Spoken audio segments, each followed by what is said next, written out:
তো আমি খুব সহজ সহজ কিছু প্রশ্ন নিয়ে আসছি। একদম প্রথমে ম্যাডামকে জিজ্ঞেস করবো। ম্যাডাম বলেন, প্রিন্সিপালের বাংলা কি? নীতি। না, একজন প্রিন্সিপাল থাকেন না কলেজের। অধ্যক্ষ। আরে সাবাস, ম্যাডামের জন্য হাততালি দেই আমরা সবাই। ম্যাডাম যাত্রাটা খুব ভালো করছে এবং দেখবো ম্যাডামই ক্লাস নিচ্ছেন যেহেতু ম্যাডামের স্টুডেন্টরা কেমন করে। বলতে হবে কলেজ। কলেজের বাংলা কি? বিশ্ববিদ্যালয়।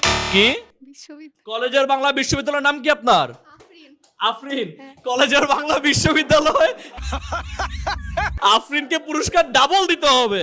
সো আফরিন, এই নেন একটা, এই নেন দুইটা। যারা ভুল করবে তাদের জন্য পুরস্কার কি হবে? ডাবল হবে। বলেন কলেজের বাংলা কি? স্যার মহাবিদ্যালয় বলতে পারি, আবার হচ্ছে শিক্ষায়তনও বলতে পারি। আচ্ছা, মহাবিদ্যালয়, ওর জন্য একটা পুরস্কার, কারণ ও পারছে। হাততালি।